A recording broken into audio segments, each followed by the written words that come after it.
자, 저희 지난 시간에 바람 이야기하면서 기압 이야기, 그리고 고기압, 저기압 얘기했었는데, 그 전에, 자전에 대해서 얘기했었던 적이 있습니다. 자, 지구는 스스로 돈다, 뭐 한다? 자전한다고 했었는데요. 이 자전의 방향이 앞쪽에서 지구를 봤을 때는 서에서 동으로 요렇게 도는 이런 모습을 하고 있습니다. 그러면서 이렇게 뱅글뱅글 스스로 계속 하루에 한 바퀴씩 돌게 됩니다.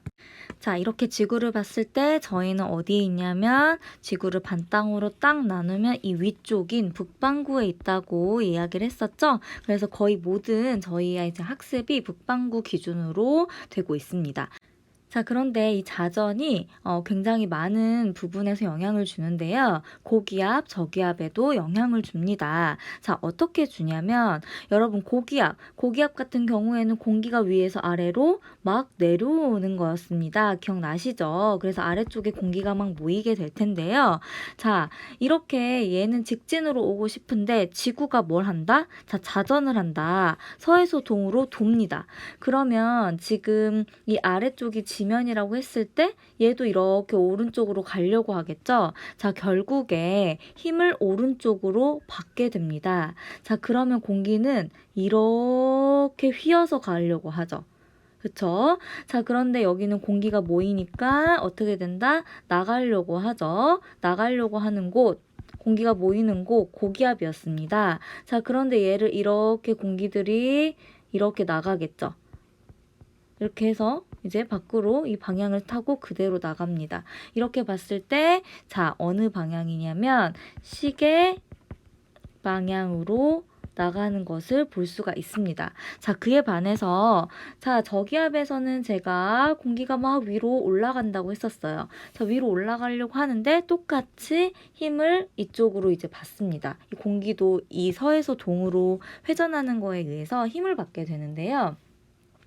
자, 이 힘을 받게 되면 얘는 어떻게 가냐면 그쵸? 이렇게 휘어서 이렇게 가게 됩니다. 자, 그렇게 되면은 아까는 고기압 같은 경우에 나오는 거였는데 자, 공기가 위로 올라가게 되죠. 결국에 위로 올라가는데 그럼 이쪽에는 뭐가 모이게 되죠. 공기가 안쪽으로 이렇게 들어오는 것을 볼 수가 있습니다. 그러면 어디선가인지 모르겠지만 이렇게 어디선가 지금 계속 들어오겠죠. 자, 이런 것은 고기압에서 어디로 바람이 분다고 했죠? 저기압으로 들어온다고 했었죠? 근데 방향을 보시면 이렇게 들어옵니다. 이렇게.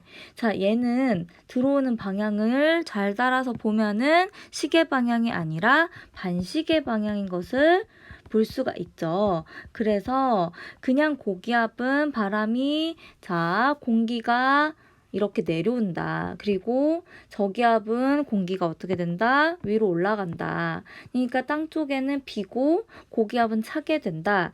자, 대기 양이 많습니다. 많은 곳에서 적은 데로 갑니다. 많은 곳은 고기압, 적은 데는 저기압이다. 그런데 갈 때 방향이라는 게 있고 고기압에서는 이 방향. 자, 이렇게 방향입니다. 시계 방향, 저기압에서는 반시계 방향으로 들어온다라는 것까지 알고 계시면 됩니다. 자, 그런데 이걸 쉽게 하는 방법이 이렇게 오른손을 쓰면 됩니다. 자, 고기압에서는 어떻게 된다? 자, 지표면 쪽으로 공기가 이렇게 내려온다고 했죠? 자, 오른손을 쓰시면 돼요. 오른손을 쓰셔서 이 오른손 엄지손가락을 이렇게 가리키면은 손가락이 이렇게 지금 감기고 있죠? 무슨 방향이다? 그쵸? 시계 방향으로 이렇게 그 네 가지 손가락이 돌아갑니다. 그래서 고기압에서는 시계 방향으로 나간다. 자, 저기압 같은 경우에 똑같습니다. 자, 저기압에서는 공기들이 막 위로 올라간다고 했었죠? 그럼 올라가는 방향으로 엄지를 이렇게 놓으시면 됩니다.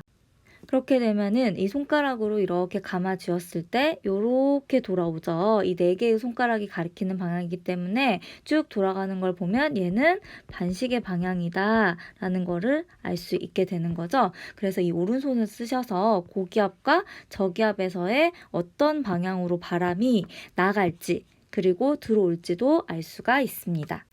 자, 이렇게 방향이 생기는 것은 다 지구가 자전하기 때문이다 라는 것까지는 꼭 기억해 두셔야겠습니다.